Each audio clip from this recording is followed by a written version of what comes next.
Thank you, Dr. Howra, for sharing this session.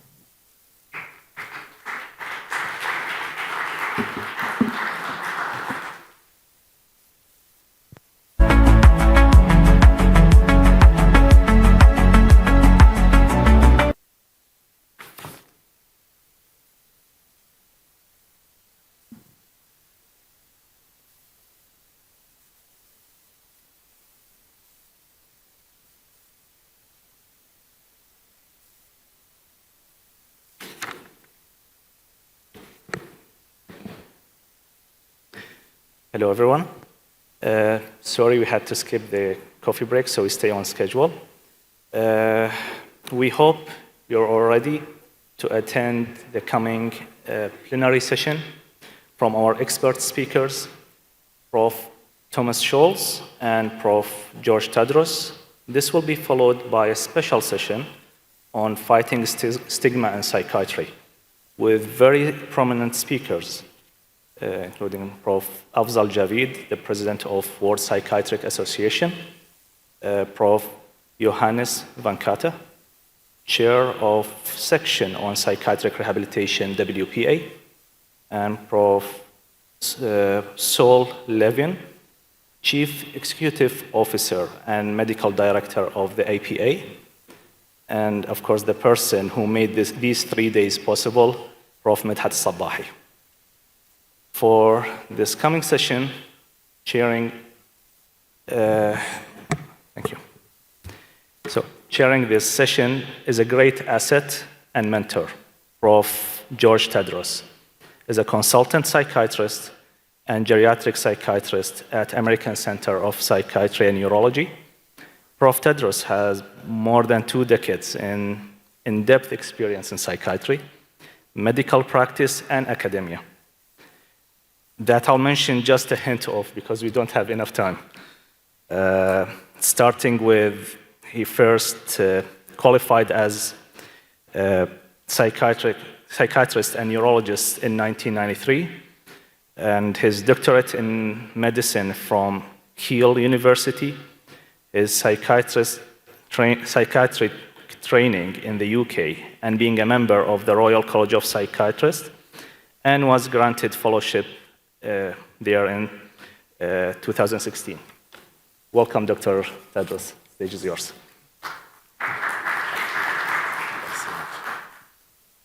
Assalamu alaikum. It's a wonderful meeting, and I see the buzz and the noise and the lovely questions, and I have learned really good few things so far, and I'm sure I'll learn more during the day. I'd like to thank the organizing committee, Dr. Sabahi, my good friend, Dr. Javed Afzal, for putting this wonderful work with the WPA.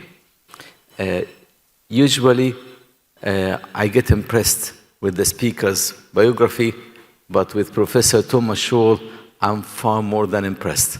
I'm really, really impressed to see the wide interest and ability. Just one extra thing you need to know, he speaks English, but as he practiced in America, I would say he speaks American rather than English. He speaks German, French, and guess what? He speaks Arabic as well. So that's very, very impressive.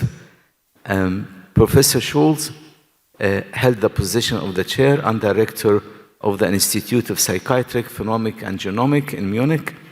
He's research affiliate with the National Institute of Mental Health in Beit Hasda, faculty with the Department of Psychiatry and Behavioral Sciences in Johns Hopkins in Baltimore.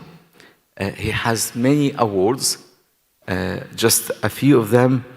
He had the award of the American Psychopathology Association, and in 2006, he also got the award of Theodore Rich Award for the International Society of Psychiatric of Genetics. He's obviously a leading figure in genetics of psychiatry, and he had a spear the coordination of the long-term basis or uses of lithium in bipolar disorder. He's fellow of the American College of Neuropharmacology, and today he actually brings genetics and psychiatry and phenomenology together with biology. I'm sure you will have very, very interesting time and we'll have questions at the end of our joint session. So please welcome Professor Thomas Scholz to the stage.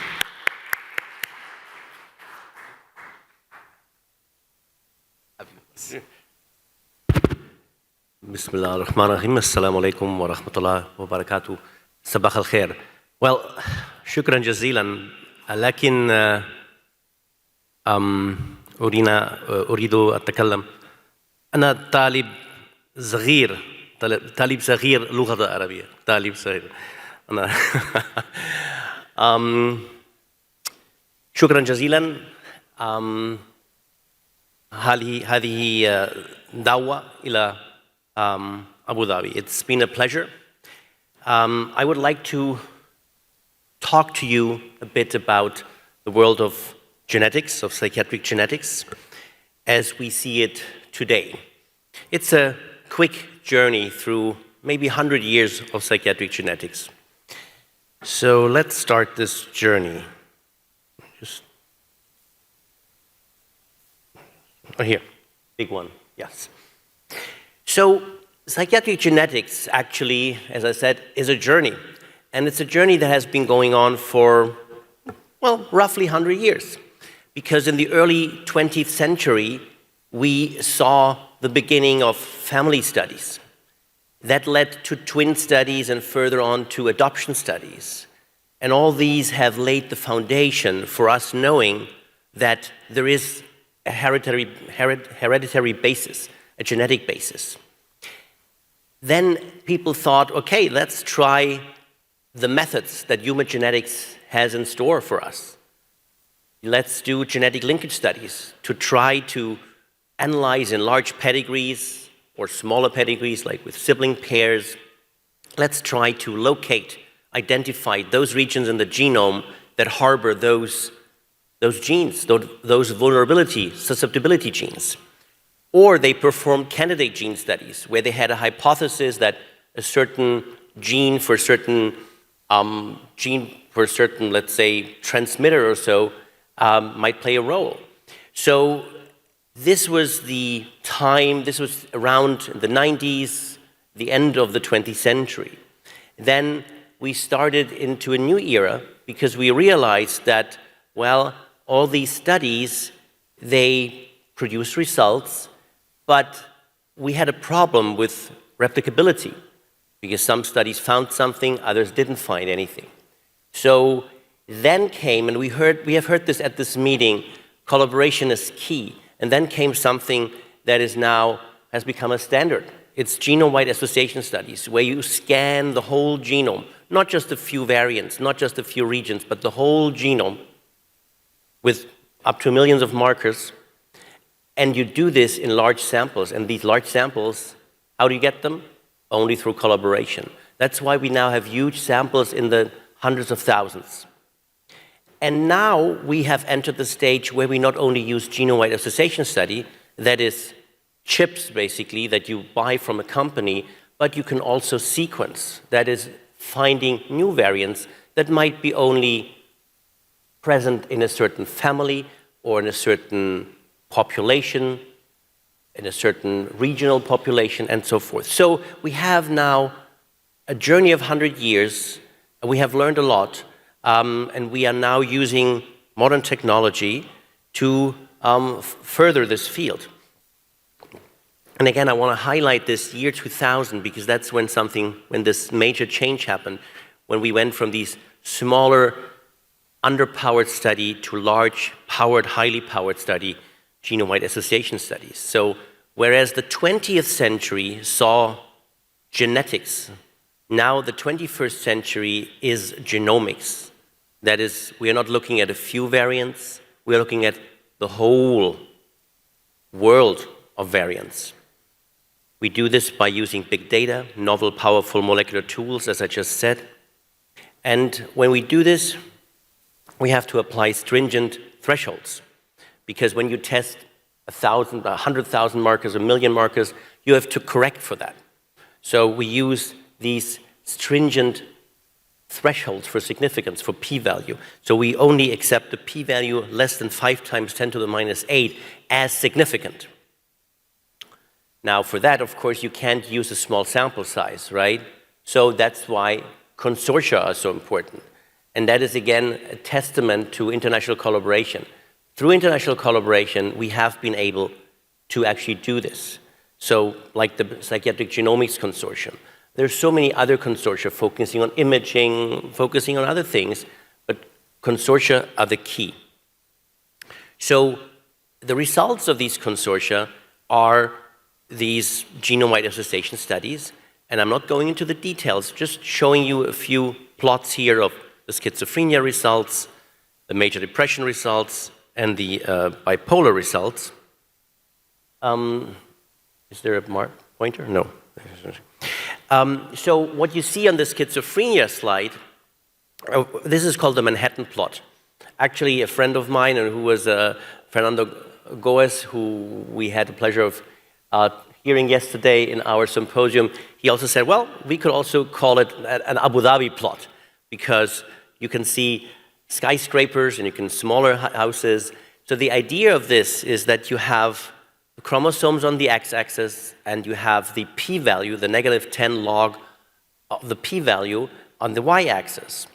And you want to cross that red line, that's the genome-wide significance threshold, right? This 5 times 10 to the minus 8.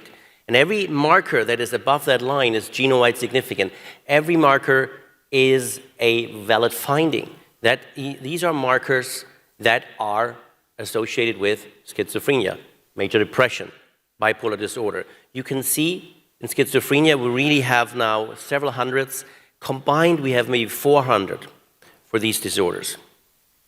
They confirm previous findings and give us also many novel leads. So there may be some that surprise you, maybe some variants that you've never thought about because they are not necessarily transmitters. They are maybe structural variants, some protein interactions, they point to some interactions, they point to cell-cell contacts, and so forth. So this is really the beauty of that GWAS, that it brings about, also generates new hypotheses to follow up on. And we also perform cross-disorder approaches, whereby we study these disorders combined because we know there's an overlap and we want to get to the bottom of that overlap. So what GWAS also do, they do not only provide us with individual results, individual SNPs, these single nucleotide polymorphisms, they also give us, you can take the combined effect of all these variants and construct a score. It's called a polygenic profile score. So you can use that in other samples. So for instance, you have a large consortium that produces these results. You can take the combined information and you can, let's say you have a person, you have a study where you want to see, does somebody with a high genetic susceptibility to schizophrenia, does this person have, is it harder to, does this person have less response to a certain medication? Or is this person more susceptible to this form of treatment than another treatment?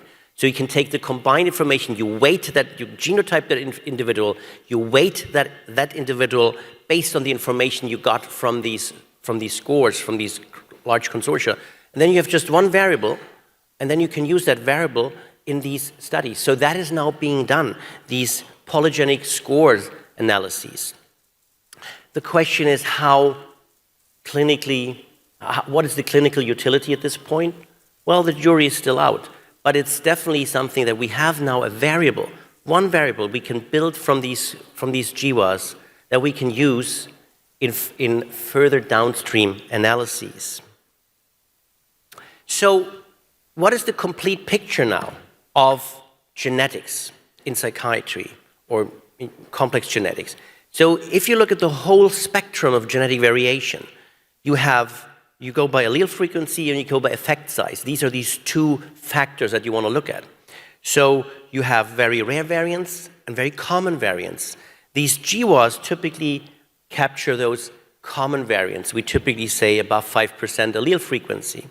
Then we have very rare variants, and we have found variants for autism, for intellectual disability, but they are rare.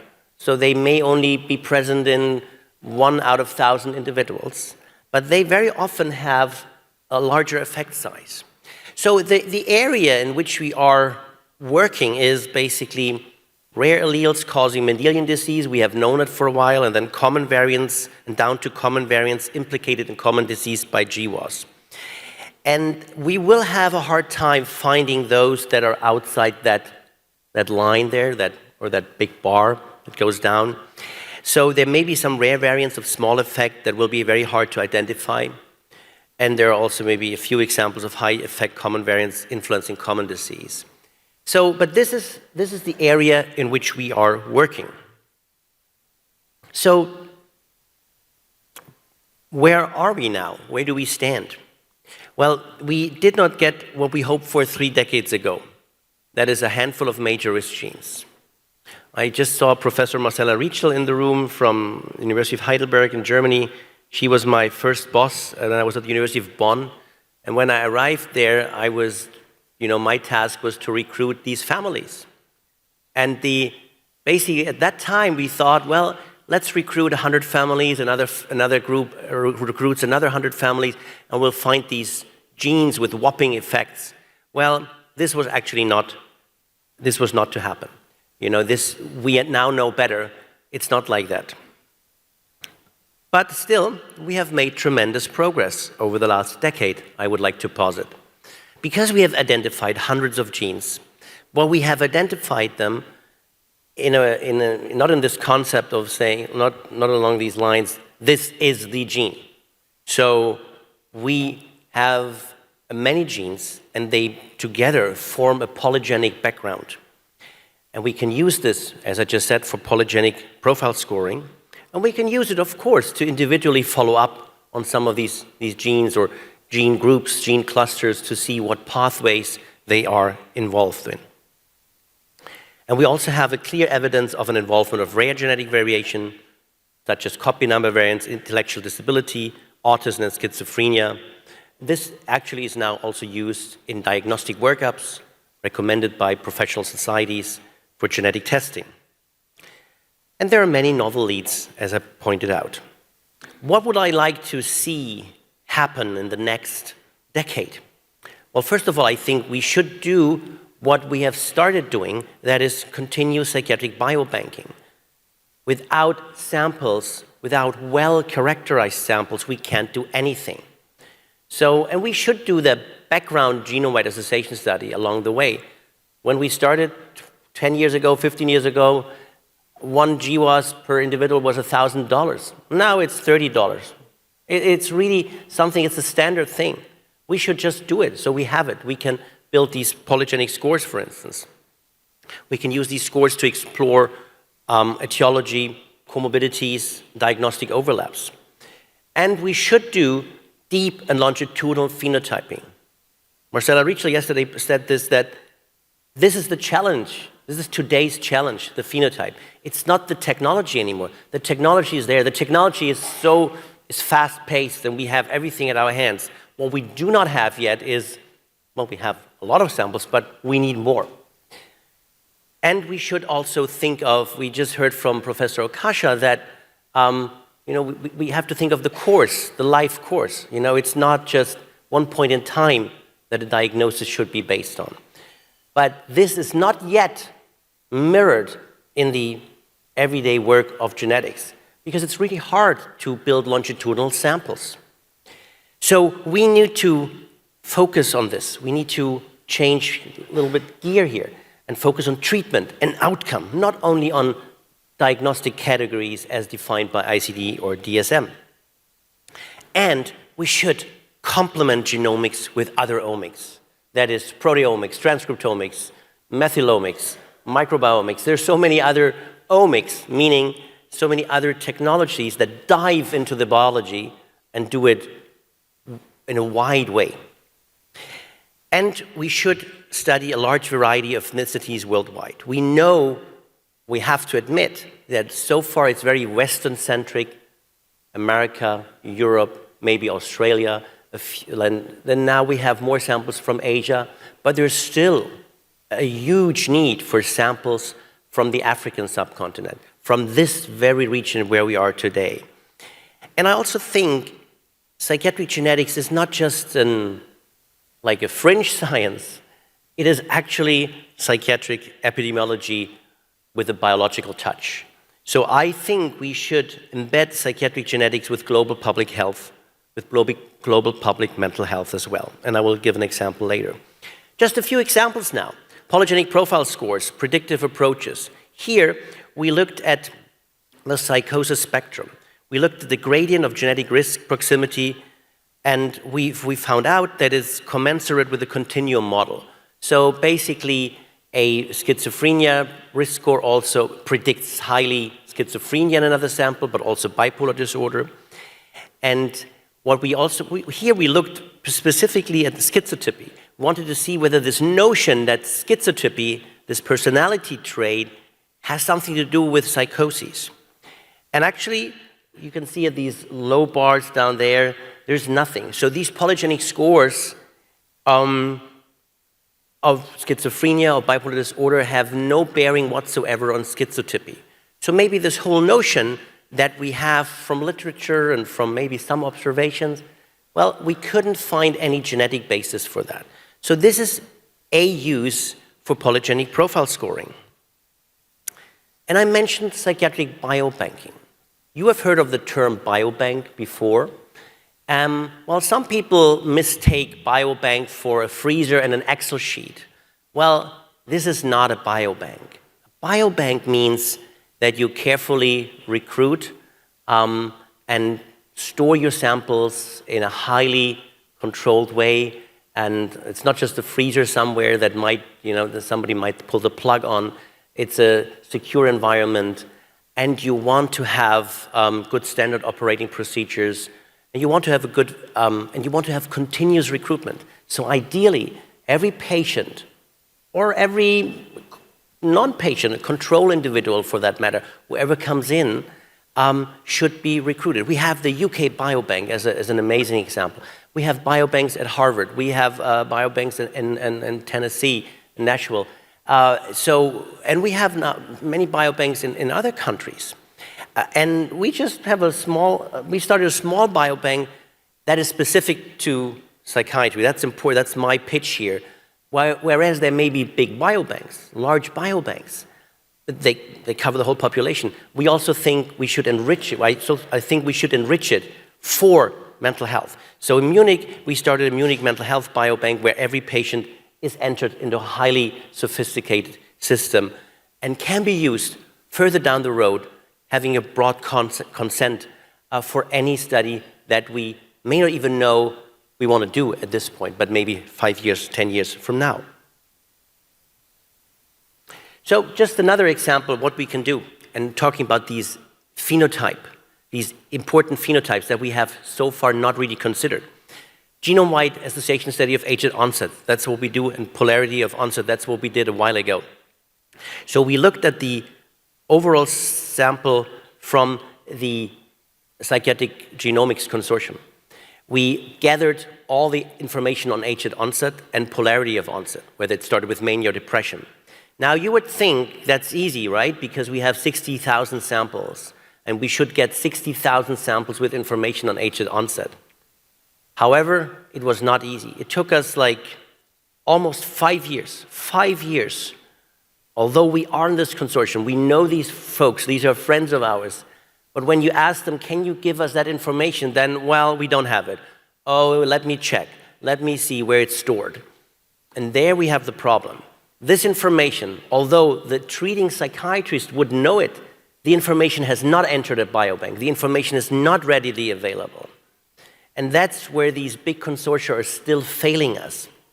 And that's where I always, as a WPA guy, say, that's where here WPA comes in, where we have to really say, look, we shouldn't just follow the technology or the technology is pulling us. We have to think of the phenotype. The phenotype is so important. So after 5 years of work, we only got, well, it's nice, but out of 60,000, we only had it for like 15,000. We had information on age at onset. And for polarity of onset, whether it starts with mania or depression, we only had 6,700. So it's not really a lot. Anyway, we tried it. we saw that the information is very heterogeneous. You can see here the definition of age at onset varies by, the definition varies by center and varies in the distribution. So sometimes, it depends on the fashion of how you diagnose it, what you consider age at onset, whether it's based on pharmacotherapy, on a diagnostic interview, on the first time of seeking help. So there's a lot of heterogeneity, and you have to account for that in the analysis. We did that, and we got a genome-wide significant result, actually. And actually, it was very interesting because it was in a gene, the FTO gene, that is associated with obesity, that has some metabolic aspects. And, there are some overlaps, we know that. So it's something to follow up on. But it's only one result, and it didn't hold up in that smaller replication sample. Well, no surprise, it was only 2,000. And we didn't find anything for polarity of onset where we only had 7,000 samples. So we couldn't replicate it in the smaller sample. But we could use polygenic profile scoring, and we can demonstrate certain correlations, that higher genetic liability for autistic spectrum disorder, for major depression, schizophrenia, and interestingly enough, educational attainment is associated with early age at onset. So these were some other findings that we could do. And we saw that age at onset of bipolar disorder is influenced by a broad liability for psychiatric illness. We could show that. But we need larger and better characterized samples. The clinical input is and will be key. Now, I talked about the phenotype, the longitudinal phenotype. What we did in Germany a while ago, we started with a grant where we got a grant to set up a cohort. In Germany, grants are small. That's what really, it's cool in the United States. If you get a grant, you get a lot of money to really do the work. In Germany, you always have to add a little bit of pocket money. But we got like 1.5 million for 3 years, 4 years, and we pulled up this project, which was really nice. At all these sites, and one site in Austria, we recruited patients at least 4 time points. We did thorough biobanking, DNA, RNA, serum, plasma. And we were able to recruit 1,700 individuals. And this is one of the largest longitudinal cohorts, by the way.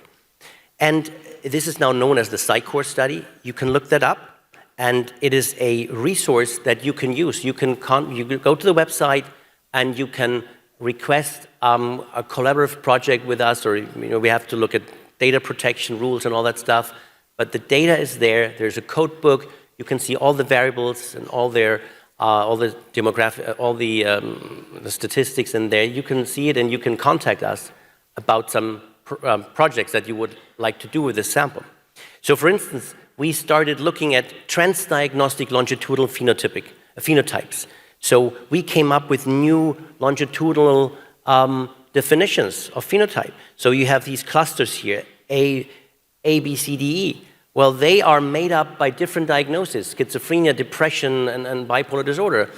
But what it tells us, there's overlap, and maybe there's some type of schizophrenia that looks more like schizophrenia, depression, or bipolar disorder, depending on the phenotype that you put in here. So we can come up in longitudinal research with novel definitions, and we can use these trajectories for further downstream biological analyses. So we just published that in schizophrenia research. So you can look up this study and see what potential novel definitions of mental illness across the diagnostic spectrum we came up with. One thing that is very close to my heart is lithium. I love lithium as a clinician, and I love it as a researcher, and I love it as a tool to inspire the world to join our cause. We started in 2008 this international consortium. We worked on defining the phenotype, a lifetime assessment of lithium response. And we were able to create the largest sample ever to be studied for lithium response. And we got a genome-wide significant result over there, chromosome 21. And there are four markers. In the end, they are all correlated, they're highly correlated, so it's in the end only 2 markers. It's not something what you expect. It's long non-coding RNA. We don't really know what it does, but it's a proof of principle. It's a proof of principle that when you have a phenotype that homogenizes your sample, You can get a genome-wide significant result with 2,500 samples.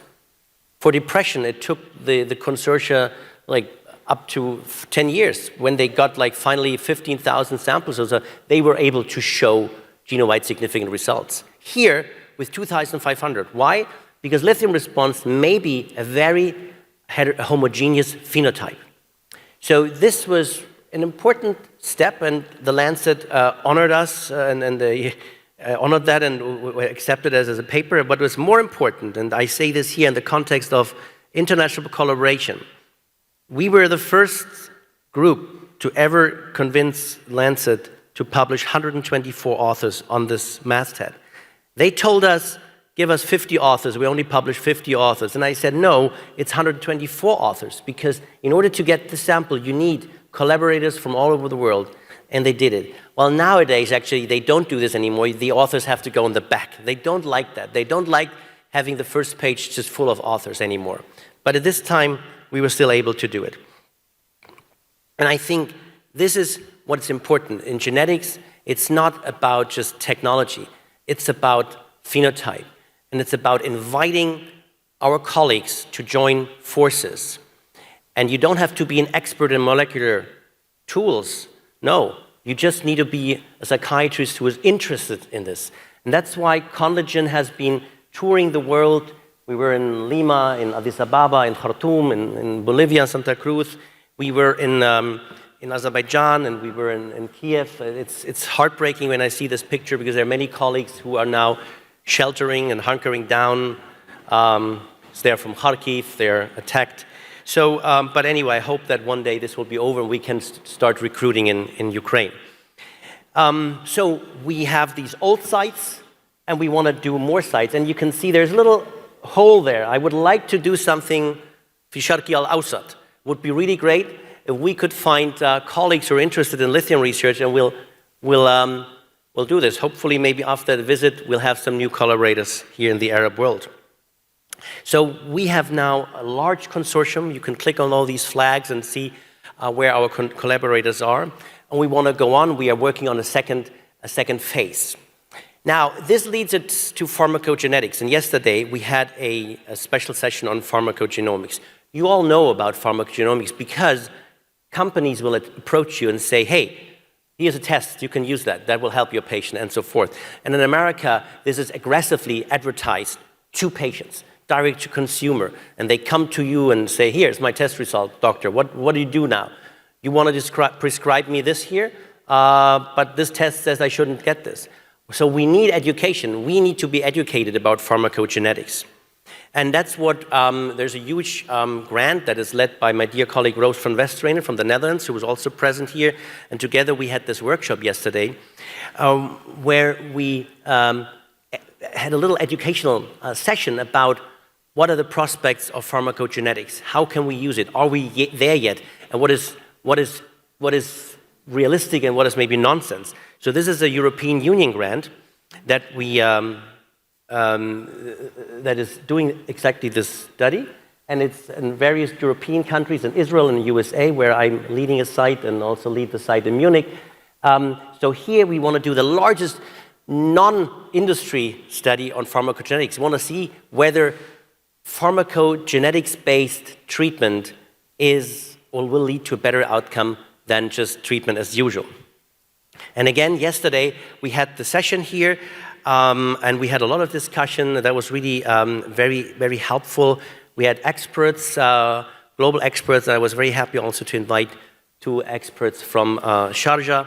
There's a fantastic pharmacogenomics program here happening in the Emirat Mutahida. It's really amazing. So there is also a good basis for having psychiatric pharmacogenetic studies here.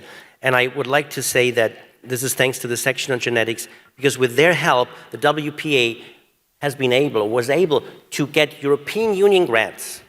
Like, we got $300,000 to do educational sessions, to inform people, inform our colleagues all around the world about pharmacogenetics and genetics. So this is the future of a society like ours, to not only hold meetings, to not only, well, we do a lot of great things, but I think this is research at its best and educating about research. So if we, as a global leader of psychiatry, can get European Union grants, I think that's a testament to the power and the trust that funding bodies have in us. So I just want to highlight that. I'm thankful to all the colleagues at WPA who made that possible. We are not only doing genetics, we are doing genomics, and we're not only doing genomics, we're doing multi-omics. We look at the phenome, we look at the microbiome, the metabolome, the proteome, the transcriptome, the epigenome, and so many other omes that we might not even know of. Just a quick thing here, we just looked at proteomics as a case in point, where we found out different proteomic profiles between bipolar disorder and schizophrenia. So looking at, this is complement 9, there's interleukin. So we just saw differences. So this is just the first study, right? We have also studied now lipidomics. We are now doing transcriptomics. We're looking even at microRNA. So many things. And I mentioned at the beginning that biological psychiatry, especially genetics, is not a weird science. I think it's right smack in the middle of what we do. And it can be used and should be used as a tool in psychiatric epidemiology. What about resilience? What about response to medication? So, and all over the world. We started projects in Ethiopia, and where we looked at the interface, we published that also in the World Psychiatry, the interface of drug abuse. You know, that's part of the world. Cut is a drug that is used. So the interface of cut use, then trauma and psychosis. So we found that higher load of trauma leads to higher rates of psychosis in cut users. So, and we even could go that far. We looked at the cut metabolites in urine samples, because we have a large center that we work with. And we could even look at when there was the rainy season and in the rainy season, I think the content of that drug is higher. We could even find more fine-tuned correlations. So it's really amazing, and because this drug is so prevalent there, it's a major factor of psychiatric psychopathology, and then adding genetics, susceptibility can really be a part of psychiatric epidemiology. So one of the final slides here, we are now also engaged in studies in Iraq, in Iraqi Kurdistan, where we look at trauma pay. We have already recruited like 200. We are getting saliva, blood, and hair. We are looking at trauma survivors of the Yazidi genocide, but also of the Halabja victims of the gas poisoning a long time ago. So they have a great institute there on Dohuk, and we're working together with them. So here, I think this is not only resource building, but I think this shows that we can make biological psychiatry an integral part of public mental health. And this is also done with the help of the section on psychological consequences of torture and persecution. So WPA brings all walks of life, all fields of psychiatry together. This is the beauty of WPA. We all are in psychiatric research societies. Somebody's doing imaging. I'm a genetics guy, right? I'm in genetic societies. And there you have, it's monolithic. But in WPA, in the sections, you have the whole world. You know, there's diversity right from the get-go. And this is the power of WPA that we can use in research. We can do much. WPA is actually, we don't know yet, but I think this is a major force for global research, and we should leverage this. So, shukran jazilan, Abu Dhabi. It has been a pleasure. I'm looking forward to maybe some questions.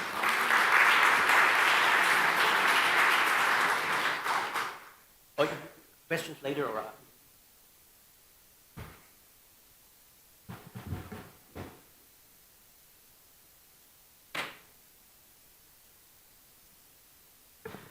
Well, very amazing presentation. Makes me, and I'm sure makes you, to think about the future of psychiatry and how can we make use of it.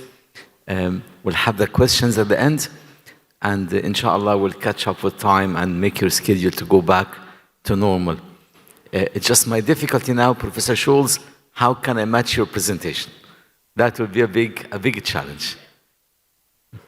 but I will try to keep the time. All right. I'm going to talk about something different, and I just echo what Professor Scholz was saying. This is the beauty of psychiatry. So I'm going to talk about unmet needs in schizophrenia. And I'd like to give the message straight away. I'm sure you are better clinician than I am, but most of us will focus on the positive symptoms of schizophrenia. We like our patients to be quiet, not to cause problems, not to have relapse, and make sure they are well medicated. Today, hopefully, I can give you a different message. Just this is my declaration of interest. I'm professor of psychiatry in Aston University. I have published many papers. I have done research. Part of it was sponsored by the Medical Research Council in the UK, or the Foundation Trust, or the NHS. I have given speeches, some of it unsponsored, some of it sponsored. I can tell you there is no conscious bias. But maybe there is unconscious bias. I cannot control that. But to try to control it, I'm only going to rely on evidence. So I'm not giving any personal opinion. And I'm sure you are very well mature clinicians, you can judge that. We just talk about the unmet needs in schizophrenia. I'd like to touch on the burden of the schizophrenia.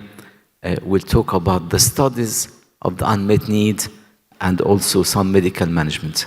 And just another declaration, I'm not only a psychiatrist, liaison psychiatrist, I'm also an old age psychiatrist.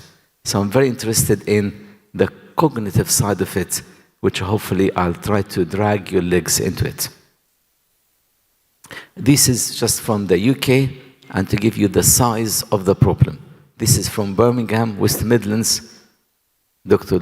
Javed Afzal and myself practiced there for many years, and what you can see, the number of mental health crises is going up exponentially, and to the point that we cannot cope with it.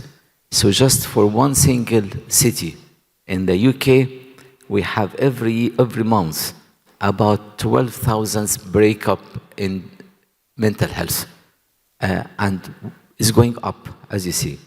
And the problem is, they end up in accident emergency department.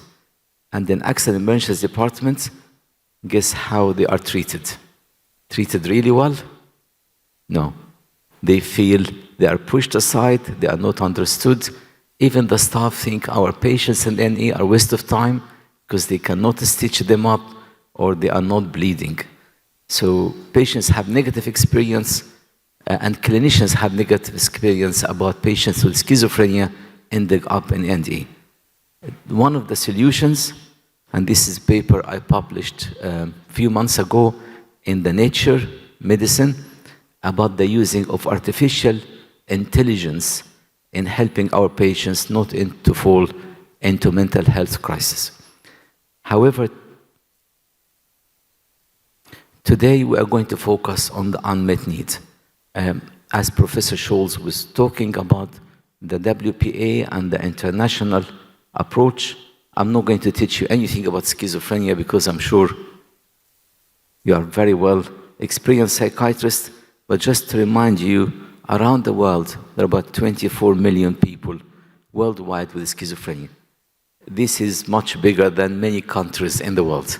This is huge population. Maybe you would like to ask Professor Scholz later, or Professor Mutter was talking about it, why it is always around the world 1%. Maybe this is something we can talk about. Negative symptoms is what we are going to focus around today, and just keep this figure in your head. It might be correct, it might not be correct. About 50–60% of the patients with schizophrenia will show negative symptoms. We'll challenge that later. Interesting thing, and I'm not, or maybe I am a bit embarrassed to say that, women do better than men. That is in dementia, but also the schizophrenia. So men will develop negative symptoms earlier, and they will have worse outcome. Maybe because women have far more better social skills than men. Professor Talat yesterday was talking from ethical, from evolutional kind of thing, and he was really saying there's no one schizophrenia, there are many schizophrenias, there are many presentations, and maybe many diseases. Again, maybe that would be a good question, Professor Scholz, which again, the same message.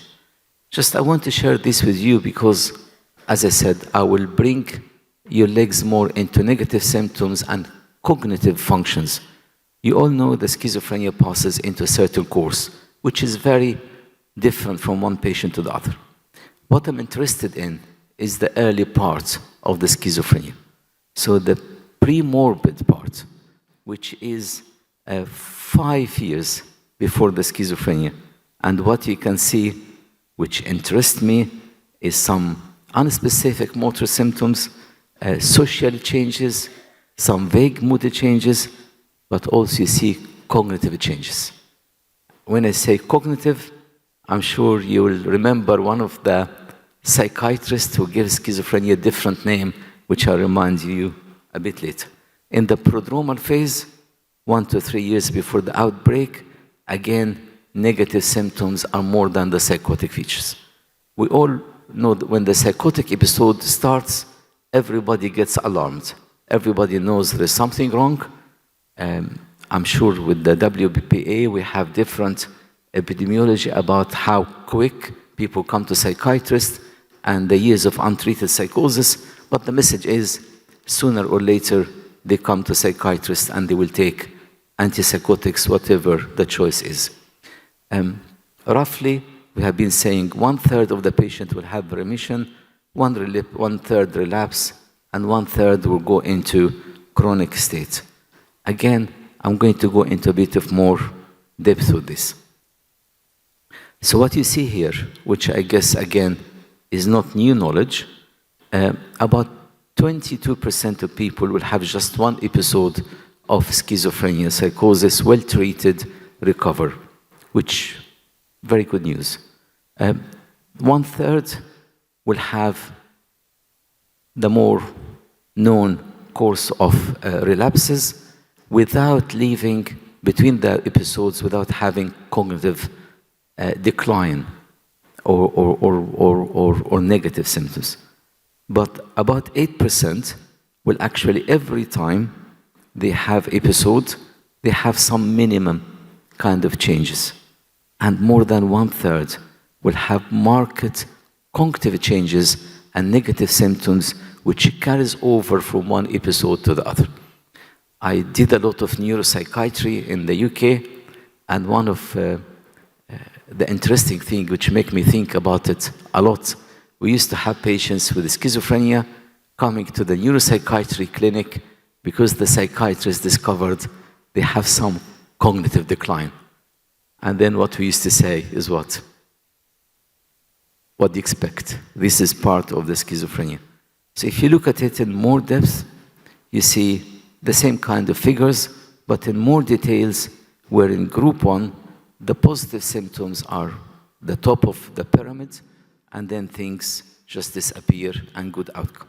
Group 2, you have the positive symptoms make the patients known to us, and the decline in the cognitive functions is not really obvious, as you see there. It's not. Okay, I'm not sure how you can use this. The group 3, you find the negative symptoms increasing and accumulating with each one.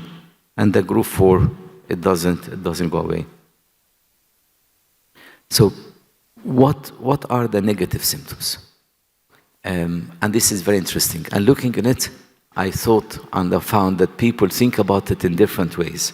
And I'll be very happy for you also to use it in different ways. So we have negative symptoms, we have cognitive symptoms, which I'm focused on. The quality of life, this is something we're going to talk about, and all of us know adherence to medication or lack of it is one of the big issues. So these are the unmet needs around the schizophrenia. And you notice I have on purpose dropped out the acute psychosis and the positive symptoms. I want to share this with you. And this is why I talk you through the course of the schizophrenia. What you can see here,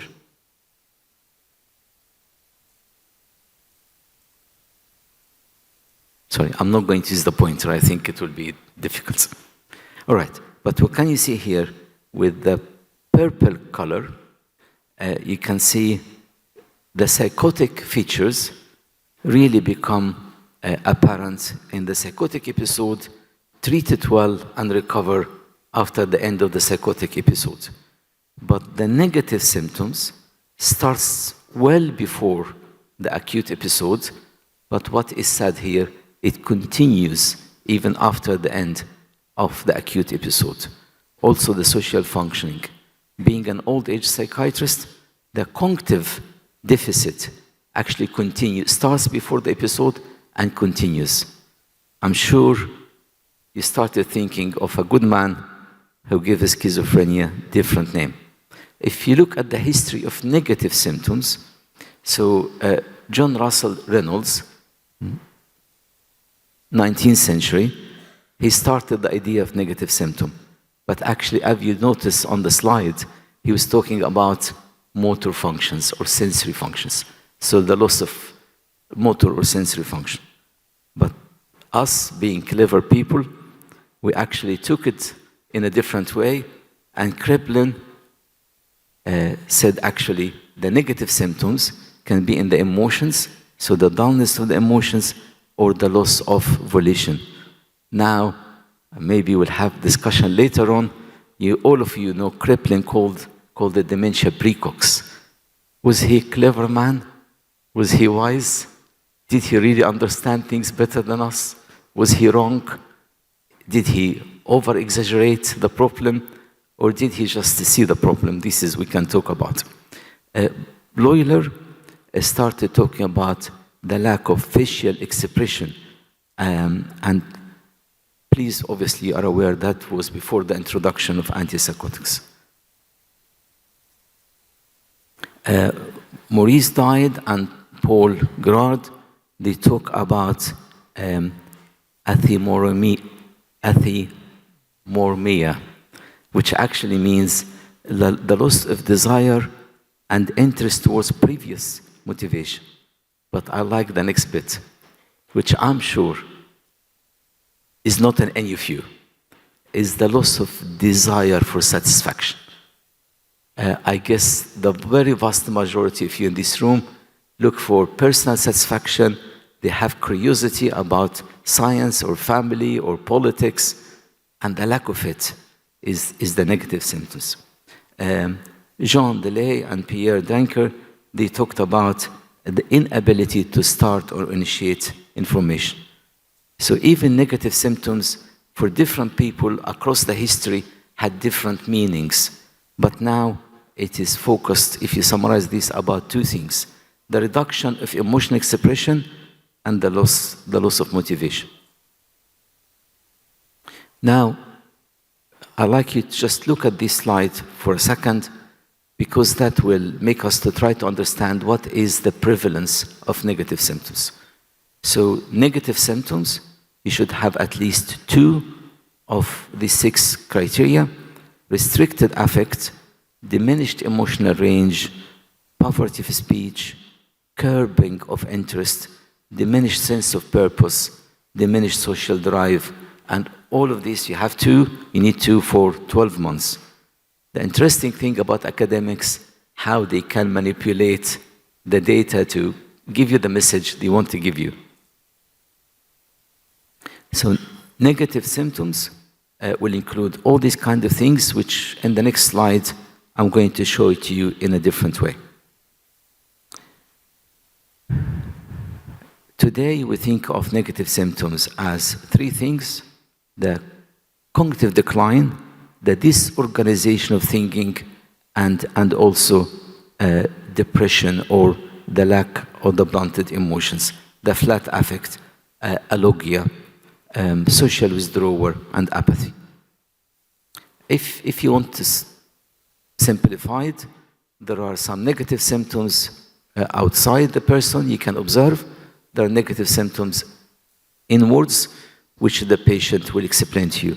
So outside, you'll get the planted affect, and you get the alogia. And alogia, obviously, from Greek word, logos is words or talking, a is not. So alogia, no much of speech. The words become limited. I don't want to fully bring you to my field, but the more you talk about these things, the more I wonder whether there is a link with dementia precox or dementia again. Inside, you get the anhedonia, the asociality, when the patient isolating themselves, they behave in a kind of things not like with the social norms, and the lack of volition. And I'm not sure how many of you now use the word abulia, but the lack of volition, the patient almost doing nothing. But as you know, negative symptoms can be primary and can be secondary. I'll talk about the secondary first, because all of us are aware of this. Extrapyramidal symptoms can lead to what looks like negative symptoms. Depression, which you know happens with schizophrenia, obviously are aware of schizoaffective disorder, but depression is part of it, whether part of the schizophrenia or part of that medication, whether the positive symptoms make the patient to be more isolated and not talking much. But the thing that really touches my heart, and I'll ask you a few questions at the end, is the environmental factors. Our patients are hardly to find jobs, to be accepted, to work in the environment, and I will ask you later whether you have any of the recovery colleges which we have been using in the UK. Primary negative symptoms, obviously not related to any of this, can happen in the premorbid or in the psychotic features or the prodromal. Right. Again, you are fully aware of what to do with the secondary negative symptoms. So if the secondary negative symptoms are due to extrapyramidal symptoms caused by the antipsychotics, obviously you deal with the antipsychotic, you reduce the dose, you change the antipsychotic. Again, being old age psychiatry, I don't like cholinergic drugs, procyclidine, chimedrine, for the reasons of we know they increase the chance to develop dementia and cognitive decline later on. So I try to avoid them as much as possible. If the negative symptoms, because of the burden of the positive symptoms, I'm sure you know what to do with that. Depression, you can use antidepressants, you can use antipsychotic that have antidepressant effects, you can change the antipsychotic, and there are a lot of studies about the treatment of depression as part of the schizophrenia. When we come to the environment, I think this is much, much harder. And this is, again, if I echo what Professor Scholl was saying, part of the WPA is the public education, working with the lawmakers to change the way we help people or support people with schizophrenia. So back to the negative symptoms. So what happens here? If you look at the purple line, this is the positive symptoms, comes and goes, we treat them, they can recur, we know this story. But if you look at the negative symptoms, starts very early on, before the acute episode, and they continue. And again, I will focus on the cognitive symptoms. Again, they started very early on, and they continue during and after the acute episode. I'm not going to spend much on differential diagnosis, but I'm sure we are not talking about the schizoaffective disorder. We're not talking about severe depressive episode with psychosis. We're talking about negative symptoms in schizophrenia as part of the unmet needs. Now, this is interesting. And don't believe me, okay? Because I'm academic, so don't believe me. So the figure given to you that 5 to 60% of people with schizophrenia will have negative symptoms. Do you believe that? Look at the way it's measured. So in one study, they reported that 52% of people with schizophrenia will have negative symptoms, but they have only one symptom. And we just heard in the criteria it should be 2.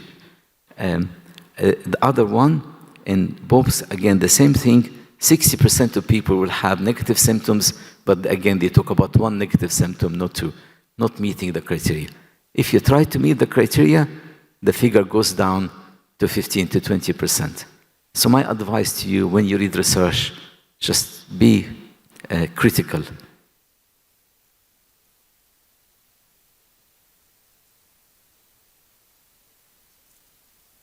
Okay. Cognition, I will leave you to look at the study, the slide. But cognition, in my mind, is the ability to integrate the whole functions of the brain to make sense of the world. The vision, the hearing, the thinking, abstract thinking, making decisions, even the motor ability to interact with the world, to make proper sense to the world, and to make the world to make proper sense of you and understand you. So what happens here? These are all important areas where you get cognitive impairment associated with schizophrenia. You get problems with visual and verbal learning, and we have so many research for that. Abstract thinking goes down, attention goes down, working memory goes down, and the problem is you will have difficulty in executive functions. You cannot work with the society. You have problem with planning ahead. I don't get surprised why people with schizophrenia cannot find jobs. Problem solving becomes a problem. And now, and every day, we're doing problem solvings, even when you try to use mobile phone and you can't figure it out, you try to figure it out in your way. Again, what happens with cognitive impairment associated with schizophrenia over time? Again, you see cognitive functions, actually, as I said before, they start early and they continue throughout the process, and you don't see improvement. And over time, I will not be surprised that a lot of our older patients with schizophrenia who started early on, there's a word I don't like to use it, they call it graduate, I don't like this word at all, they start developing something very similar to dementia. So what is the severity of the cognitive impairment associated with schizophrenia? About 60 to 78% of the patients with schizophrenia have significant level of cognitive decline.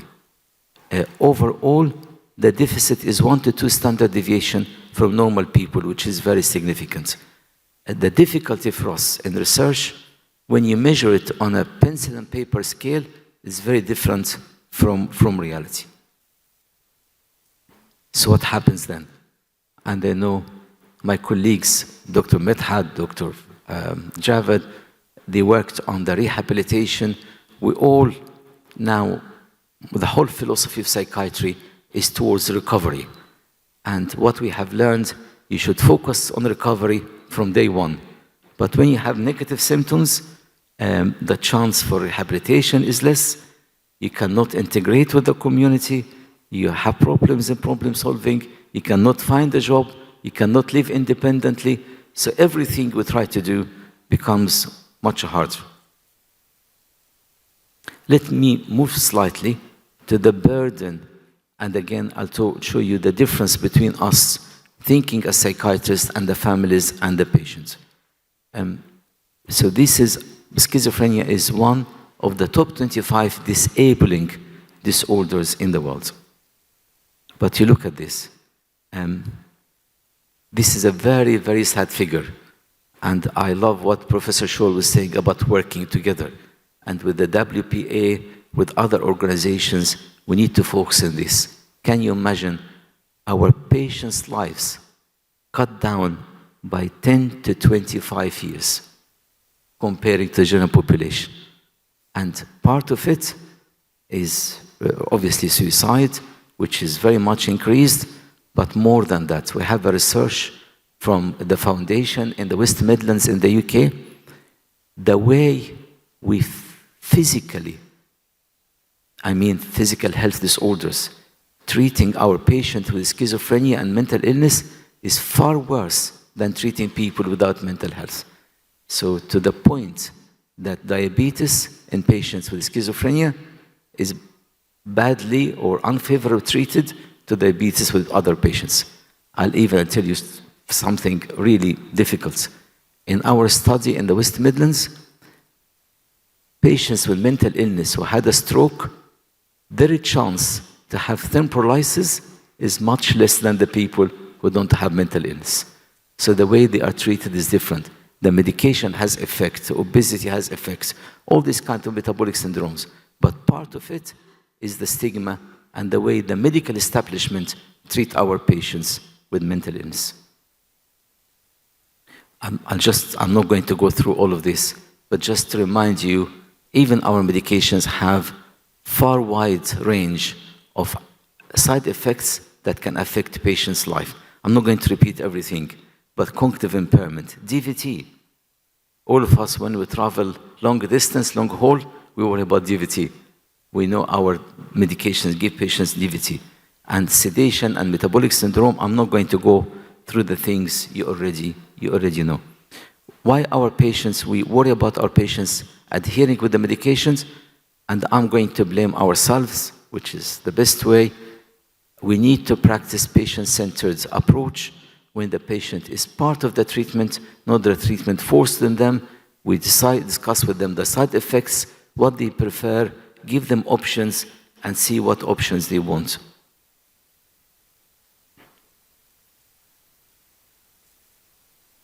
This is interesting. When we medics talk together about the burden of the disease, I'm just checking the time for you. When we talk about the burden of the disease, relapse is a big thing in our time, in our minds. That's the top thing we try to avoid. Extrapyramidal symptoms, we check it every time and we worry about. Now, metabolic syndromes obviously is an important issue. And then the last one, weight gain. If you go to the patients, it's reversed. The thing the patient's more concerned about is weight gain, insomnia or excessive sleep. They say, I forget, I cannot work things out. And then the psychotic features or disorganized thinking comes late. For the caregivers, still different. So patients sleeping all the day or starting to put a lot of weight or they have behavior problems or dystonias or they not sleep at night, these are the main things. So back to the unmet needs, and let me just speed a bit. At the moment, we have so many things to do and focus on the positive symptoms. We don't have a clear strategy to help patients from the negative symptoms, though it's clear so far negative symptoms are disabling, they start early, they continue even after the acute episode. And they reduce the quality of life. I might be happy that my patients' delusions are less or hallucinations are less, but I rarely measure quality of life from my patients. Right. I'll just want to speed up a bit to give you a chance for questions. Why patients have negative symptoms? One of the theory is the dysregulation between in the dopamine. Too much or too little will affect the symptoms of the patients. The whole range of the negative symptoms I explained to you, including the cognitive decline. And you know the modulation between the prefrontal cortex and through the mesocortical dopamine system. When I mention glutamate, Hannah, I'm sure most of you, especially people trained in old age, with the glutamate, they will think of what? Dementia again, cognitive impairment again. Person-centered approach, as I said, is the best way to bring the patients on the same page with you. Again, I know you all do that. You look at the patient's safety, you look what the patient wants, you take them along with you, you write down the plan for them, you have a crisis prevention plan which you share with the patients. Now, how do you manage? So positive symptoms, I'm not going to talk about, and I'm sure you'll tell me you don't need to tell us much. We know how to do that. Negative symptoms and cognitive decline. This is when we have a challenge. This is when we are not sure what to do. If you so far believe me it's important, the question will be what to do about it. So far in the literature, amisulpride has been proclaimed as the drug good for cognitive functions and negative symptoms, but the evidence is not really strong. All the second generation antipsychotics you can use, but the difference between them in efficacy is not clear. And one of the interesting things is we call antipsychotics first generation, second generation, third generation, and the interesting thing is that doesn't mean much for us. It's only the time they were introduced. It doesn't say much about what they do. So really what we're trying to say, we need new agents, new studies to think about how we treat negative symptoms. Just to remind you, with the meta-analysis, the things that cross the y-axis means they're not effective. On the left, the agent questions are more effective. On the right, it's less effective. So let us look at this quickly. So this is the study clozapine against haloperidol. In terms of negative symptoms, there is not much of evidence. In terms of depression, there are no studies. In terms of positive symptoms, obviously clozapine will be a little bit better, but not really significant. If you come to quetiapine versus risperidone, again, just focusing on negative symptoms. So in terms of negative symptoms, you will find quetiapine is more effective. In depression, no studies. In positive symptoms, it's the other way around. But the interesting thing, if you noticed what I said earlier on, in the whole of these studies, meta-analysis, there are only 44 patients, which obviously a very small sample. If you come to haloperidol versus olanzapine, in terms of negative symptoms, olanzapine outperformed haloperidol. And I'm sure a lot of us now started using olanzapine when there are some negative symptoms, some depressive symptoms with the psychotic features. But there are only 19 and 16, so that is like 35 patients in the study.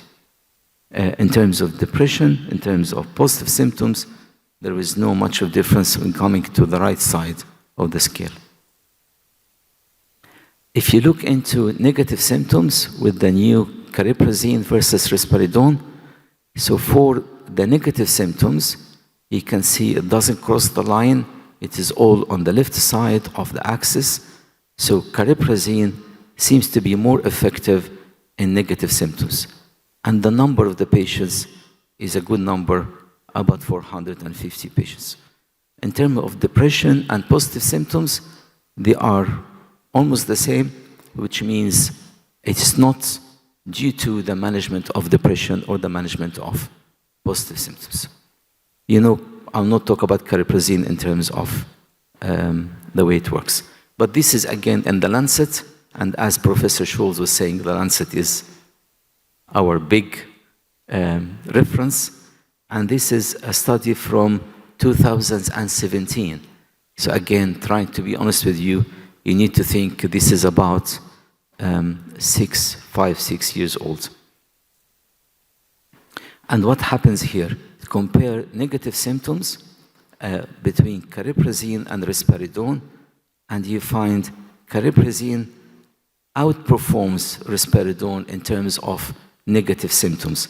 And that effect begins to separate from about week 14 and continues to the end of the study in week 26. But this one, again, cariprazine versus risperidone, But in this time, we look at the personal and social performance scale, and you find in the performance scale and the social scale, cariprazine will do better than risperidone. And that begins a bit earlier, from week 10. Again, if you look at the functioning level using the clinical global impression scale, cariprazine will do better than risperidone. With the same thing here again, using the same impression in terms of functioning level, you find in this study, cariprazine outperforms risperidone. People do better. But in terms of positive symptoms, there's not much of difference. In terms of depression, again, not much of difference. So what the Lancet was saying is, with the lack of support, lack of agents for negative symptoms of schizophrenia, cognitive impairment, maybe cariprazine has a better performance. These studies are short studies, so the number of the weeks is very small, but I want to share this with you here, very, very interesting. With aripiprazole, the number need to treat was 19, but with risperidone, the number need to treat with 6. Cariprazine, 6 milligram, cariprazine, 3 milligram, the number need to treat was 6, but 6 milligram, the number need to treat was 3, which is good. The same thing here, very similar study. So back to the negative symptoms. If there are primary negative symptoms, now the new agent cariprazine is available, but with chronic relapsing one, I think we use the other second-generation antipsychotics unless you see a lot of cognitive functions disturbance. I like this because I'm very interested in cognition, but you see the improvement in cognitive functions in cariprazine in terms of overall functions. The cognitive functions are much better in disorganized thinking, much better. Again, if I come here in short studies, cariprazine is doing well in cognitive functions, the same in longer studies. But the next one will give you a lot of details. So you see improvement in abstract thinking, in disorientation, attention, volition, and conceptual thinking. The overall cariprazine will do better than placebo. But to be honest with you, most of the drugs will do better than placebo. So cariprazine is a good drug, even using the clinical dementia rating scale, is doing better in terms of cognitive functions. Right. So looking after our patients, you have the ability to monitor what's going on, but I'm going to be honest with you and share other things. Psychotherapy, CBT. We have evidence CBT support in negative and positive symptoms, but even in the UK, it's very difficult to get patients with schizophrenia to have psychological therapy. Occupational therapy, I really believe in that, and that should be part. In our trust in Birmingham, and Dr. Afzal will know that, we have a garden where the patients can work. There's a workshop belonging to the hospital where people can work. Psychoeducation, in the UK we have a concept now called Recovery College, which help the patient have the education and get the skills and also get the training to develop their own employment. So thank you so much. I hope I got you the message. Thank you. Thank you. We still have like a couple of minutes. We'll catch up with the program. Professor Schultz, please, would you like to come here?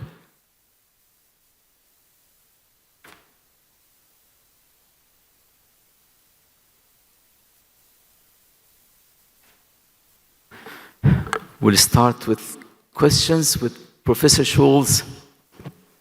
Till you get your questions ready, I have a couple of questions. And I love your presentation. I love the international work. I love the science. Very, very impressed. But at the end of the day, I'm a clinician. So my question is, so what? So what? We'll do genomics, we'll understand the genes. I understand the point about pharmacology and genopharmacotherapy, but unless we can modify the genes, so what? What's the value?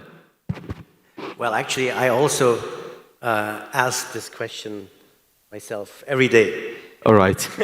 We are on the same but page. not in a, but I also, first of all, I think we cannot not do it. You know, so we know it's genetic. We know there's a hereditary base. We know there's a genetic base. So we have to study it. This is human nature. We have to get to the bottom of things. So, and I think we have made progress. It's just that, think about, I mean, how long has cancer research taken to really deliver results? And that's easier because you have a target, you have a cancer, you have one thing that you can look at. Here we look at the whole human brain, the whole connection between brain and body. So it's even more complicated. I think the problem is we raised the expectations, or I think we as the community of psychiatric genetic researchers, we were so optimistic that we told people that we could deliver very quickly, but that we have shown that this is not the case. But we have now opened so many areas of research, genomics, proteomics, and all this combined will give us an information. I mean, the whole idea of polygenic scores is a great one, that we can use this combined information. So I think, yes, we have to every day ask us, so what, to always recalibrate. Thank you. Thank you so much. Professor Talat has a question. Yes, for you, Professor George. Sometimes it's very difficult to differentiate between negative symptoms and depressive symptoms. So do you think the worst trial to give a trial of antidepressant for a while to see the effect? Yeah, there's a lot of research about using antidepressants for negative symptoms. But again, when you go to the meta-analysis, the effect is not huge. But you and I, despite of being academics, we are clinicians. On the ground, yes, I will certainly agree with you. Agree with you. Any other questions? I have another. Sorry, I can't see. Oh, please. Thank you, Dr. Please Tatros. introduce yourself. I'm Dr. Mehnaz, consultant psychiatrist from Amal Hospital. Ahlan bik. Thank you, Dr. Tatros, for the lovely presentation. So it is said that drugs work on those who take them. Drugs work on those who take them. But unfortunately, with patients of schizophrenia, due to the limited insight, the medication adherence might be very poor. So what do you think might be a recommendation for the medications that you talked about? If they are taken earlier during their course, if there is early intervention in schizophrenia, would there be a change in the presentation of negative symptoms? I love your point. I'm not trying to deviate from the point, but I'll tell you what I think. Really what I tried to do, but I squeezed it at the end. The management of schizophrenia is far more than just giving medication. Whether positive symptoms, negative symptoms, I really like the new ideas. Obviously, patient-centered approach is very good for compliance and adherence, but the recovery college, working with the family, working with the patient, trying to find them jobs, teaching them skills, being focused on the cognitive functions. I really love what is behind your question. And I hope I'm answering your question, but the point is, it is just more than medication. And sadly, I'll talk about myself rather than accusing anybody else. What seems to that doing is focusing on the medication.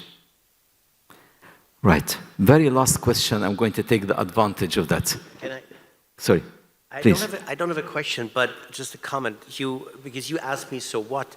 And I think this is, we always have to ask ourselves, so what? In whatever we do. Because I was fascinated by your talk, the fact, you always think, well, haven't we already know everything about negative symptoms and so forth. But I think it's this, especially in our field, where we don't have a clear idea what the phenotype is and so forth, We always have to ask this question, always go back, we always get new results. So I think it's not only for genetics, it works for things that are we think are so easy, right? But Sure. they aren't. So we just learned that from your talk. I like that. Yeah. I'll squeeze one last minute before Dr. Medhat kills me today. Consent. And just very shortly, because of Dr. Medhat,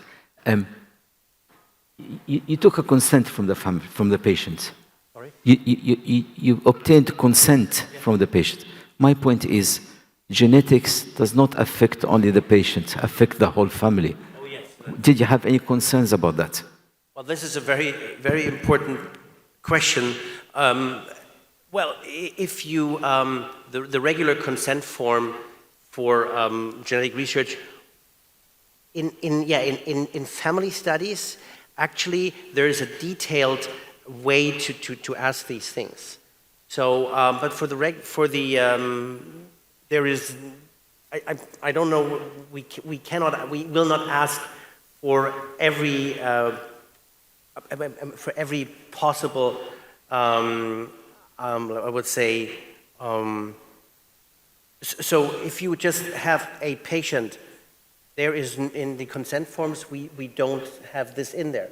But in family studies, we make sure that we can obtain consent to contact others and so forth. This is in there in the family studies.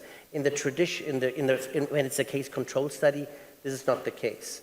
So, but for family studies, that is of utmost importance because yes, it can reveal something about someone else. Sure. In the family studies, this is an absolute must. Sure. That we have to check for these. I mean, and actually this is an ethical question. There's a lot of debate about it because one thing might affect the other. So there are varying schools, different schools. So But it's I'm not an easy. I'm glad you've been thinking about this. Yeah. Look, before I thank our speaker, I'd like to thank you for your questions, your attention, the intellect you bring in. So thank you so much to you. And thank you. I'm sure you agree with me. We have learned a lot from Professor Schulz, and please join me to thank him.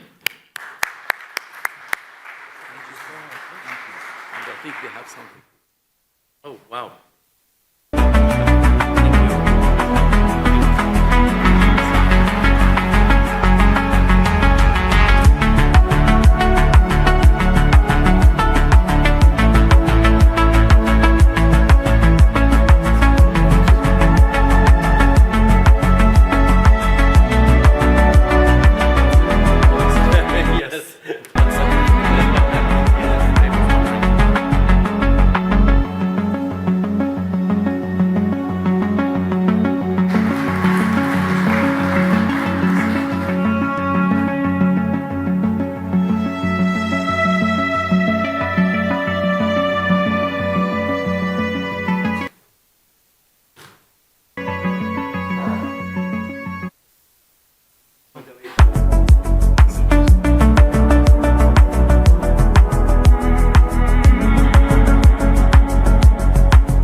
And now we are going to start our special session on fighting stigma in psychiatry with Prof. Afzal Javid, Prof. Johannes Venkata, Prof. Saul Levine, Prof. Muhammad Waqqar Azim, and Prof. Medhat Sabahi. Please welcome everyone. Thank you very much. Because we are short of time and we need to finish before the lunchtime, so it's my pleasure and honor to invite Professor Afzal to start the session on fighting stigma and the future plans that we can do for this. Later, we'll have a panel discussion about that. But in the beginning, we are asking Professor Afzal to come on to start the session.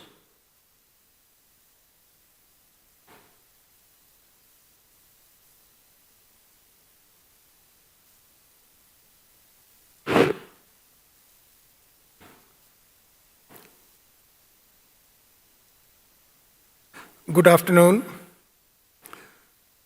Thank you very much, Dr. Medhat, for including this important topic in the scientific program. We merged this session with the Meet the WPA, and we thought that we will share our experience not only from WPA, but also from one of the very leading member society of WPA, APA, and similarly the chair of the section on rehabilitation psychiatry, to speak briefly about the practices and about the efforts that we are doing in dealing with and fighting with stigma. This particular topic is gaining more and more importance. And from WPA's perspective, we have got a very active scientific section that deals with this particular topic, which is led by Professor Norman Sartorius and Professor Graham Thornycroft. We recently participated in a Lancet Commission on Stigma, and WPA was very active in promoting this particular topic. And I would urge all the participants, because the report of this WPA Lancet Commission on Stigma is available on WPA's website as well as Lancet's website. This is an important document that gives us a lot of importance and the guidelines about what needs to be done at individual and at national and regional levels. And the purpose of this session is just to share the views with the participants and to get your comments so that WPA and all its components can have more informed discussions on this particular topic. So I once again thank Dr. Medhat, and we hope that some of the discussions from this session will help WPA to develop future guidelines and future directions. And one of the panelists, Professor Waqar Azim, will give you a brief description how WPA has motivated and worked to improve this particular concept among the medical student. And one of our action group on medical students has produced some videos. These videos are produced by medical students, and some of the work initiated and written by the medical student, so that we really want to promote this particular topic and theme in the undergraduate medical education. Over to you, Dr. Medhat.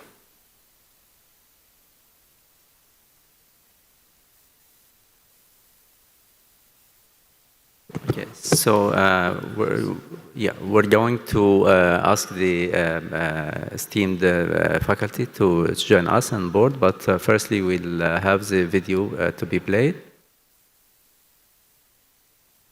Hi, this is Dr. Bernardo Eng, and welcome to a new video from the Medical Student Working Group of the World Psychiatric Association. As you know, last year we delivered a video about why psychiatry. Well, get ready to hear from medical students around the world about stigma.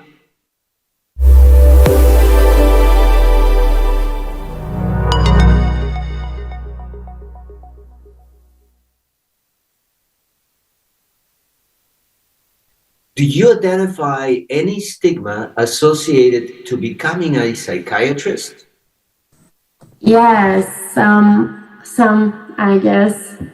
And the first one is that you only treat patients with medications, and you can do nothing else for the patient sometimes. And the mental patients are usually dangerous, and you can get hurt with them. And that sometimes people think that mental illness doesn't exist, so you can treat them.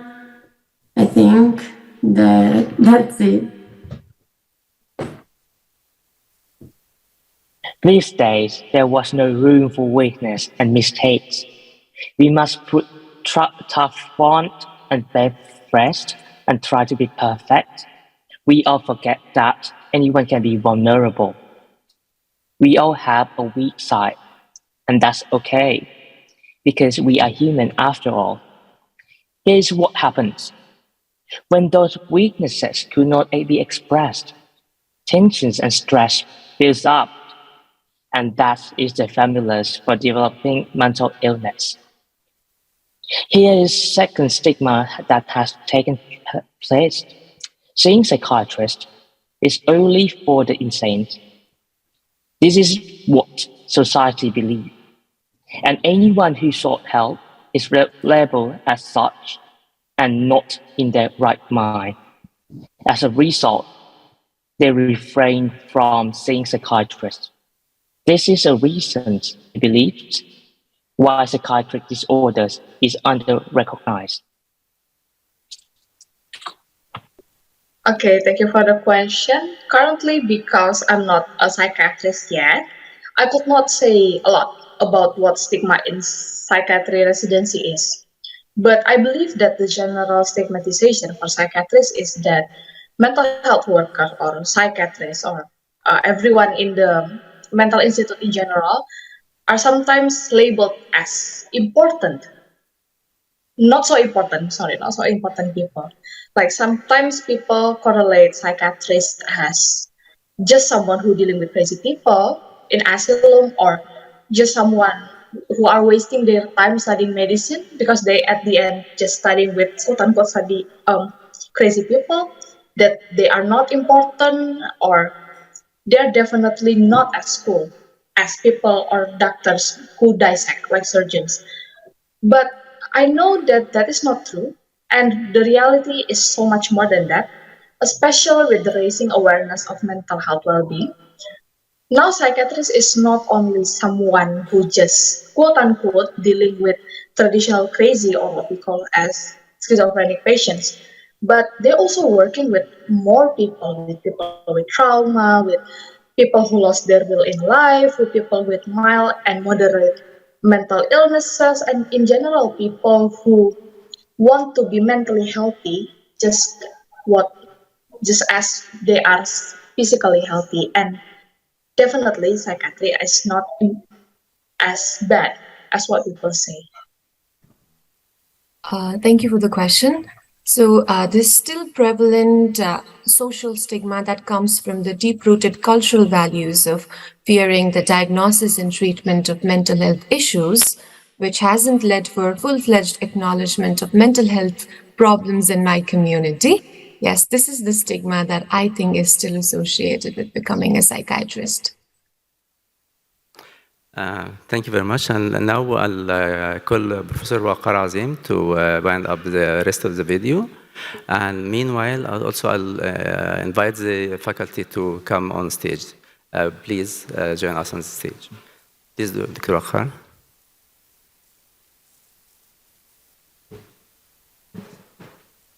So thank you, Dr. Medet. It's a pleasure to be here.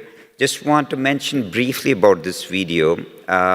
We have a medical student working group from WPA, of course, which was created by Professor Afzal Javed. And it has members from different countries.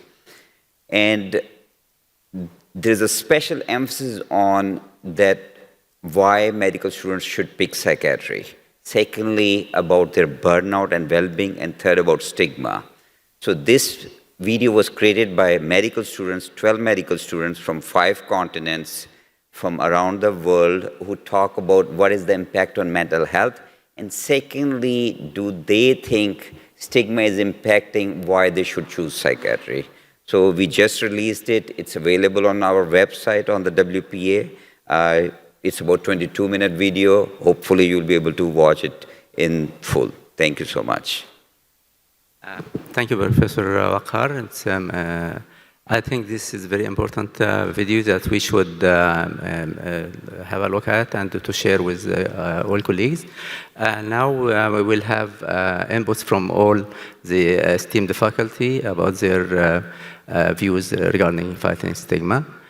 So we'll start with Professor Sol, maybe. Yeah. So your speaker is there. You can speak while you're seated. Well, thank you all, and thank you for the wonderful opportunity to talk before this esteemed group. But I have to particularly thank Dr. Afzal, who has been a friend, a mentor, and a great leader. And I've watched him over the last 6 years at WPA as I came in as a new person into the WPA. And mentorship, friendship, and always kind advice is what you get from Dr. Afzal, Professor Afzal. Thank you for it. And I know that you're still going to be very involved moving forward. You can't run away from WPA, but I'm looking forward to working with you. So I'm going to have a little bit of a different talk as to the word stigma. So when I was a little boy, I remember my aunt got breast cancer. And I heard it, and I was quickly shooed out of the room to talk about it. And I remember thinking, what is wrong with my aunt and her breast that is so bad that they pushed me out of the room?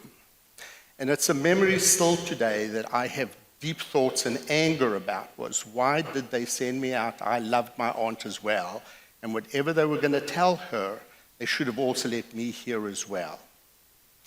And then as I slowly worked my way into medical school and medicine, I was on the track to become a surgeon, and something occurred to me as I was standing around the bed of a patient who was about to go into major surgery. And the surgeon was standing there, and he was talking to her because she was going in the next 20 minutes, she'd be in the OR. And he said, "How are you feeling?" And she said, "Fine." And he said, "Don't worry, I'm going to take great care of you. You'll be fine. Don't worry about anything." And I remember as they all walked out, I was still the early resident. I looked at her face, and her face was anything but fine. She was scared, scared, scared. And I thought, boy, here was someone who had the opportunity to really help a patient get over what is truly, when you talk about scared, sad, depression, stigma. I didn't want to talk about it. And it was at that point that I decided I want to go into psychiatry. And as I watched me go into psychiatry, people would say to me, "Why are you going into psychiatry? You should have been a surgeon. Psychiatry is still new. There's really nothing you can really do for the patients." I began to feel like that shame that sometimes people get when they attack your profession. And as I went through my career, I finally realized, you know what? And particularly over the last year, I noticed that the students, the young students now in the United States at college, were talking about mental illness. We're talking about their depressions, their anxieties, their PTSDs, you name it. They would just talk about it as if it was just another illness. And I then began to ask questions, and I found that the older generation, including myself, in some ways had bought into it that there was something different about mental health and substance use.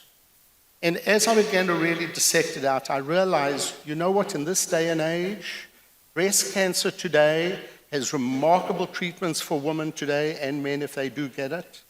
Stage 4 cancers or breast cancer now has a very long, prolonged life, post-surgeries and the new medications. That why is it that we as psychiatrists still talk about ourselves that we're stigmatized? We are on what I believe the edge, and you saw some of it today, Dr. Schultz's talk. We are just in our early adulthood of what psychiatry is going to be. And I often ask myself, had I done surgery 10, 15 years from now, what would I be doing?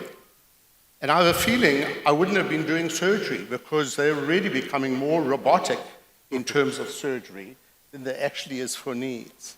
We need to, as a field, as a profession, begin to start talking about the advances we've made in our medications. Yeah, they're not quite perfect yet, but we're moving towards it. All the brand new initiatives that are coming out of NIMH and NIH and across the world, are showing that psychiatry is going to be one of those professions that we will really begin to change. So I started asking my board of trustees at the APA, the American Psychiatric Association, to begin to maybe normalize mental health and substance use as just another illness. And I have to thank the APA Foundation, our philanthropic arm of the APA, who is about to roll out at our annual meeting, literally in a week from now, an ad that we're going to be putting out to all our members, reminding psychiatrists to be proud of psychiatry now, because we have made those advances, we do take care. And just having listened to both our previous speakers, I come away feeling really emboldened by it. So I ask you, as I'll end off, to start thinking about how do we talk about mental health and substance abuse. If we as psychiatrists keep talking about stigma, it sits in our patients, it sits in their families, we have to begin to start talking about the changes, the positive changes. And I think that's what makes me happy. And then along came Mr. Huntsman. Mr. Huntsman, his grandfather was the governor of Utah, very conservative state. Mental health was not very high on their priorities. And he had 2 children who now have mental illnesses. And they are now putting $200 million over the next 5 to 10 years to create a campaign that will normalize mental health as just another illness that, yes, because of the complexity of the brain, and I heard it from you even today, the complexity of the brain has taken us 30, 40 years behind our medical colleagues, but we are fast catching up. So I want us to begin to start being proud about being psychiatrists, proud about what our patients are doing when they come and see us, recognizing that they too want treatment. They too want to see this as another illness, just like their blood pressure, hypertension, or diabetes. And I think that's the switch that I'm slowly beginning to talk more and more about. And I hope you will begin to start thinking about it and start talking about psychiatry, not about stigma. The stigma is on the other side, the people who look at us and decide to put stigma onto us. We need to start correcting them and saying you can get good treatment. So with that, I will leave it and say that I look forward to seeing you hopefully at our annual meetings. This year it's a little close, but next year, come, because in some ways I need every one of you to start showing the United States that the UAE and everyone else here from your countries see us as one world, one profession, taking care of our patients by great psychiatrists. And I'll leave it at that. Thank you very much, Professor Sol. Now, Professor Afdal, if you give us some input about your view regarding fighting stigma. This is Professor Afdal. Just a couple of minutes for each of the speakers, so we have time for questions. Well, thank you very much, Dr. Madhed. I fully agree what Professor Saul Levin has said. I mean, stigma has got different perspectives. I think if we look at from the external side, there are so many aspects of this particular stigma that is mainly coming from families, from patients and carers. But internally, we are also having a lot many reservations and stigmatization from our own profession. I think to overcome that, what World Psychiatric Association is trying to achieve, that we sensitize the medical students groups so that when they become medically qualified doctors, at least they should have some sensitization about mental illness, about mental health, and how to offer treatment and interventions to your students, to your patients. The video which you have just seen, that was a product of our medical students group, and all these medical students, they actually participated and they spoke about how can we fight against stigma. So my only comment would be that I think this should be a important aspect of our priorities when we deal at a national level, at a regional level, or an international level, that we try to find out how can we overcome the stigma, and more importantly, how can we overcome this stigmatization within our own profession, within the medical profession, because at the end of the day, patients not only come to us, patients also go to our other colleagues, and if they are not well versed or they are not speaking good about mental health or mental health professionals, unfortunately, the patients will be getting a bad image about mental health and psychiatry. And the other thing, which I'm sure Professor Wankata will be able to describe in more details, I always say that there is only one specialty amongst the medical and social specialties where you hear the word anti-psychiatry. You never hear anti-cardiology. You never hear anti-orthopedic or anti-diabetology. Why this is really happening? And probably one of the most important reason is that the important stakeholders in this equation, those are patients, carers, and families, we have not been able to take them on board. How many times you have heard about having a walk about mental health or mental illness? You hear every day in every country, in every city, there is a walk against diabetes, against smoking, against cancer. The only example which I must congratulate Dr. Gautam Saha, we had our regional meeting, WPA's regional meeting last month in Kolkata in India. He organized a walk of mental health professionals going through the streets of Kolkata, raising the voice that no health without mental health. Believe me, it was attended by more than 1,000 people, and he invited the politicians, the bureaucracy, the police officers, and the district management people. I think this is what was needed, and everybody was looking at those 1,000 people walking through the streets of Kolkata, and that these were the professionals who were raising the voice for the patients, who were raising the voice for the carers and families. And I think this is a type of model that we have to really adopt while we are practicing and trying to overcome, particularly the stigma and the discrimination linked to the mental. Thank you very much. Thank you very much, Professor Afdal. Professor Wankata, sorry. Thank you very much. Some short ideas. First, I think we shouldn't restrict work against stigma to so-called anti-stigma activities. I think we must include it in our everyday communication. For example, some months ago we had a discussion with a group of employers. And of course we know that the rate of unemployment is much higher among those with mental disorders. On the other hand, even if we have an unemployment rate of 12%, this means that 88% of mentally ill people are in work. And employers learned there is no problem or only small problem if I have mentally ill people as working in my firm, in my company.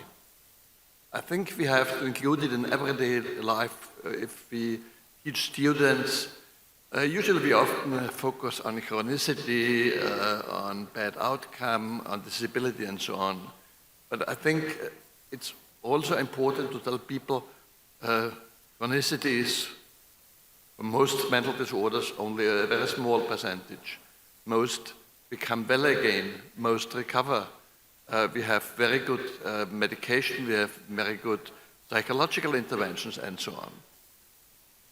Another point was when we went to school classes teaching pupils about mental disorders. We had very positive experiences if we include persons with lived experience. 14, 15 years old pupils learned as a young man with 20 years old who had difficult experiences. Other young people have difficult experiences too. Of course, not everybody will become ill, but if there's a personal connection, if there's personal relation, the stigma is becoming less, the social distance is becoming less, and I think we should use this resource. And the last point is, many journalists are interested to help with social problems overall. Of course, there are some who look only to have more readers, and terrible news are the best news. But there are many journalists interested to learn how can I report about mental illness without stigmatizing. And we developed guidelines, groups of persons with lived experience of mental illness, family caregivers and journalists, developing guidelines, and now we're trying how it works. This is successful. So we shouldn't limit our activities concerning stigma to so-called anti-stigma activities. We must include it in our everyday life. Thank you very much, Professor Bancata. Actually, I don't want to be stigmatized that we are not keeping the time. So if we would like, please, to give us final words from Professor Thomas and Professor Waqar Azim, it will be great. Thomas, yeah, yes. Well, thank you so much for having me on this panel. I'm the secretary for sections, so I just would like to give my my take on this from this vantage point. I really like what has been said here, but I also definitely, Saul, what you have said really resonates with me. And my daughter is currently in school in America, and in high school, 9th grade, and you know, they always have these walks, right? And they just recently had a walk for collecting money for cancer, pediatric cancer, for kids that can go to a camp in the summer. Within like one day, they had $100,000. They had, in 9th grade, in 1 year, 3 suicides in that high school. There will be something like a walk, but looking at the numbers of the previous years, they raise $1,000 or something like this in a few days. So there is a mismatch. There's a problem. Or in America, when you go to the supermarket, you want to spend $1, you want to donate $1 for this cancer, pediatric cancer hospital, whatever. And why do people give money? Because it's the positive, it's framed in a different way. It's empowerment, it's hope, and all these things. Actually, when we look at what we have done as global psychiatry, we, I think, can promote hope. We can promote empowerment.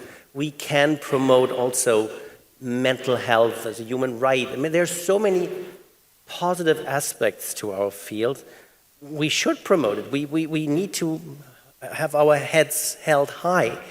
And as a, as the outgoing secretary for sections, I hope that I think the sections are in a good position now to convey that message. And the person who will take over this this office, I think, should look into that. And the sections are burning for work.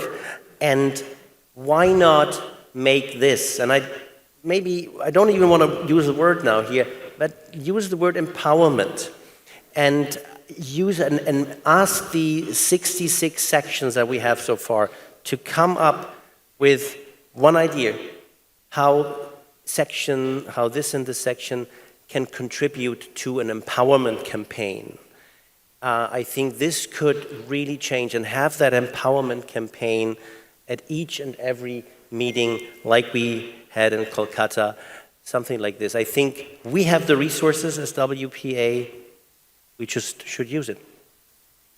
Professor Waqar, only 1 minute because we are late. I think one thing is important to remember. I was just looking at stigma, where it's coming from. It is actually a Greek word, and they used to use this sign on the sleeves of slaves to show shame. So there it came from. But I think all of us have to play a big part in reducing it. And when I conceptualize it, how to think about it, I think there are 5 levels where we should think about where to make interventions. At individual level, family level, community level, organization level, and government level. I think if we think in that format, it can make a big difference. Thank you so much. Thank you very much for being very brief and concise and informing. I would tell what I was about to wrap up the session with. I think that all what you mentioned is giving us an idea that to fight stigma, it needs a collaborative work between many segments in the community. And as Professor Sol mentioned, it starts in us, and we are affected as well as mental health providers. So we need first to be convinced that sometimes we are increasing the stigma by our words, but we have to work together, and hand in hand we can get rid of stigma. And my friend, I was telling him that we are going to have a photo group after the stigma session, and he told me, so stigma is finished. I told him I wish we have to do that. So thank you very much for this very inspiring session. And we will have a group photo after we wrap up the session. So thank you very much, and looking forward to see you the rest of the day.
Excuse me, everyone.